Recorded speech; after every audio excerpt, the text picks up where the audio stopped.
guys, ito yung pusa guys na nakahuli ng ibon guys. Wala naman siyang ano ah. Wala siyang ano guys oh. Wala siyang kaagaw. Damot pa rin.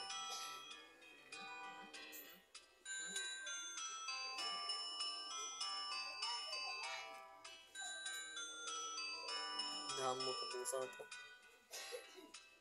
Saan kaya niya ang galing yan? Saan kaya nahuli ng pusa na to?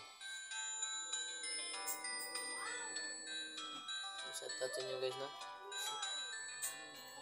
Sa mga kasana all dyan, set out sa inyo. Pusa namin. Hindi kasi pinapakain kaya nang huli na ng ibon.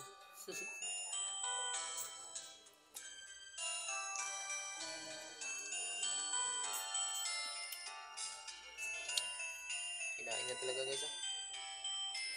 Kawawa yung ibon guys.